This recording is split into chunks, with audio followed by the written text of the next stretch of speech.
देखिए बेटा, आज हम बात करते हैं शैशवावस्था में पूरक आहार। ठीक है, शैशवावस्था में पूरक आहार यानी कॉम्प्लीमेंट्री डाइट इन इन्फेंसी। ठीक, इसमें हम शैशवावस्था की जो शैशव की जो उम्र होती है उस अवस्था में है हम बच्चे को कैसे आहार देंगे। ठीक है, तो इस उम्र में बच्चे का क्या होता है, बहुत तेजी से ग्रोथ हो रहा होता है, बहुत तेजी से वृद्धि और विकास हो रहा होता है, तो इसलिए उसको ऐसा आहार देना चाहिए जिससे उसमें सारे पोषक तत्व उसको उस आहार के माध्यम से क्या हो जाए, प्राप्त हो सके। ठीक है, तो यहाँ पे हम पूरक आहार की बात करते हैं। तो पूरक आहार कितने भागों में बटा होता है, 3 भागों में। 3 भागों में सबसे पहला भाग जो है तरल आहार हो गया, दूसरा भाग आपका अर्ध तरल हो गया और तीसरा भाग आपका ठोस हो गया।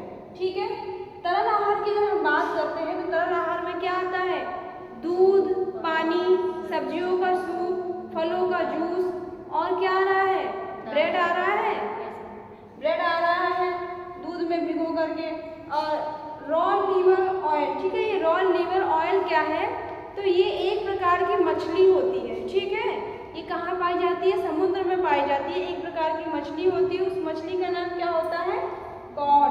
कौन सी मछली होती है, कॉड नामक एक मछली होती है। उस मछली के शरीर में, उस मछली के अंदर से क्या किया जाता है, चर्बी को निकाला जाता है, ऑयल को निकाला जाता है। ठीक है, तो इसलिए इसमें लिखा है रॉ लीवर ऑयल। जिन भी जो मतलब जिन्हें भी मछली का टेस्ट नहीं समझ में आता है, मछली का ऑयल पसंद नहीं आता, तो उनको ये जरूरी होता है देना। तो उसे क्या किया जाता है, कैप्सूल के माध्यम से दिया जाता है। कैसे दिया जाता है, अब इसको रॉ इसलिए कहा जा रहा है कि उसे कैप्सूल में लुढ़का के भरा जाता है। ठीक है, किसको, जो मछली के लीवर से जो ऑयल निकल रहा है, मछली का जो ऑयल है उसको क्या किया जाता है, कैप्सूल में भरा जाता है और वो कैप्सूल क्या किया जाता है, दिया जाता है। अब अगर आपको ऐसे प्लेट में या चम्मच से दे दिया जाए कि लो मछली का मछली का ऑयल पी लो, पी पाएंगे, नहीं पी पाएंगे ना, कोई नहीं पी पाएगा, कुछ लोग पी भी सकते हैं, तो वो कोई कर नहीं पाएगा। तो इसलिए उसे क्या किया जाता है, उसे कैप्सूल में भरा जाता है। एक क्वांटिटी बना ली जाती है कि इतनी मात्रा में ये इसमें भरा जाएगा, इसलिए उसको रॉल बोला जाता है। तो उसको भर दिया जाता है। अब वो कैप्सूल होगा, तो जब आप कैप्सूल को यहाँ रखेंगे, पानी डालेंगे, तो बड़ा कम महसूस होगा कि हमने ये चीज़ ग्रहण किया है। ठीक है, तो इसलिए उसको कैप्सूल में भरा जाता है और इसके ये बहुत ज़्यादा फायदेमंद होता है। क्यों फायदेमंद होता है, क्योंकि उसमें जो है विटामिन ए भी होता है प्रचुर मात्रा में। अच्छा, मछली की बात हो रही है तो उसमें क्या होगा, ओमेगा 3 पाया जाएगा। क्या पाया जाएगा, ओमेगा 3 विटामिन, ये भी पाया जाता है।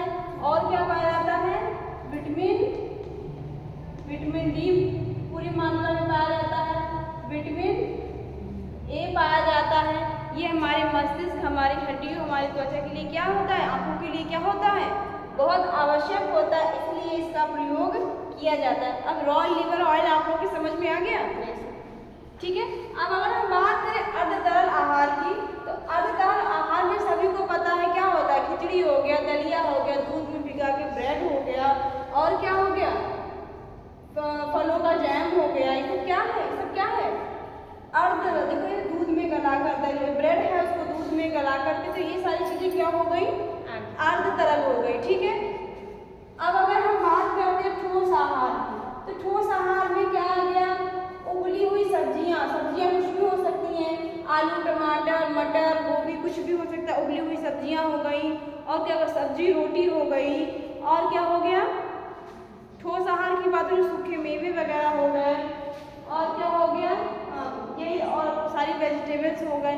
तो बच्चे को यही तीनों चीज़ें दी जाती हैं। ठीक है, शैशवावस्था में बच्चे को यही तीनों चीज़ें दी जाती हैं। अब ये बच्चे के ऊपर डिपेंड करता है कि बच्चा क्या किस तरीके से ग्रहण कर पा रहा है। ठीक, अगर वो तरल आहार खा रहा है, तरल आहार नॉर्मल हम खिलाते हैं बच्चों को, दूध पिलाते हैं, पानी में और सब्जियों का सूप भी बना के पिलाते हैं, ताकि उसे क्या मिल सके कि उसे सब्जियों के माध्यम से उसकी बॉडी में सभी पोषक तत्व क्या हो जाए, भरपूर मात्रा में चले जाएं। फलों का रस भी उसको पिला सकते हैं, वो पी लेता है। ठीक है, दाल का पानी बच्चों को पिलाते हैं, बिना फायदेमंद होता है। और उसी प्रकार से खिचड़ी अब बच्चा थोड़ा सा बड़ा हो रहा है तो उसको हम क्या करते हैं, दूध सिर्फ दूध ही नहीं देते, उसको क्या देने लगते हैं, खिचड़ी वगैरह दे देते हैं, खिचड़ी देने लगते हैं, सेरेलैक बना के देने लगते हैं। सेरेलैक आप लोग देखा है, आपने सेरेलैक खाया है कभी? हम अपने बेटे के लिए मंगाते थे, बहुत टेस्टी लगता है खाने में।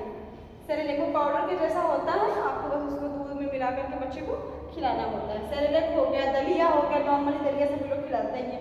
ब्रेड टोस्ट हो गया, दूध में भिगा करके बच्चे को देते हैं, चाय में भिगो करके देते हैं, ठीक है। तो ये सब क्या होगा, ये अब बच्चे क्या करते हैं, यही सारी चीज़ें ज़्यादा पसंद करते हैं, ठीक। अब हम बात करते हैं ठोस आहार की। तो ठोस आहार में उबली सब्जियाँ हो गई, फलों को मैश करके बना दिया, वो दे दिया, रोटी सब्जी दे दी। तो बच्चों को बहुत ज़्यादा ठोस आहार नहीं देना चाहिए, ठीक है।